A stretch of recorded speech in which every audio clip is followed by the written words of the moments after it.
ಹರೇ ಕೃಷ್ಣ. ನಮಸ್ಕಾರ ರೀ ಫ್ರೆಂಡ್ಸ್. ಕಮೆಂಟ್ನಾಗ ಮತ್ತು ಡಿ ಎಮ್ಸ್ನಾಗ ಎಲ್ಲರೂ ಮುದ್ದೆ ಪಲ್ಯ ರೆಸಿಪಿ ಹೇಳ್ರಿ, ಮುದ್ದೆ ಪಲ್ಯ ರೆಸಿಪಿ ಹೇಳ್ರಿ ಅಂತಂದು ಕೇಳಲಿಕತ್ತಿದ್ರು. ಅದಕ್ಕೆ ಮುದ್ದೆ ಪಲ್ಯ ರೆಸಿಪಿ ಹೆಂಗೆ ಮಾಡೋದು ಅಂತಂದ್ರೆ ಇದು ಭಾಳ ಈಸಿ ಅದ.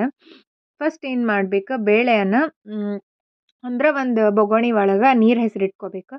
ನೀರು ಹೆಸರಿಟ್ಕೊಂಡಿಂದ ತೊಗರಿ ಬ್ಯಾಳೆ ತೊಳ್ಕೊಂಡು ಇಟ್ಕೊಂಡಿರ್ಬೇಕು. ತೊಗರಿ ಬ್ಯಾಳೆ ತೊಳ್ಕೊಂಡು ಇಟ್ಕೊಂಡು ಅದ್ರಾಗ ಹಾಕಿ ಅದು ಸ್ವಲ್ಪ ಕುದಿ ಬರೋ ತನಕ ಇಟ್ಟು, ಆಮೇಲೆ ಅದು ಸ್ವಲ್ಪ ಕುದಿ ಬಂದದ ಅಂತಂದ್ರೆ ಅದ್ರ ಒಳಗೆ ನಾವು ಪಲ್ಯ ಎಲ್ಲ ಹಾಕಿಬಿಡ್ಬೇಕು. ಪಲ್ಯ ಮತ್ತು ಹೆಚ್ಚಿದ ಕರಿಬೇವು ಕೊತ್ತಂಬರಿ ಎಲ್ಲ.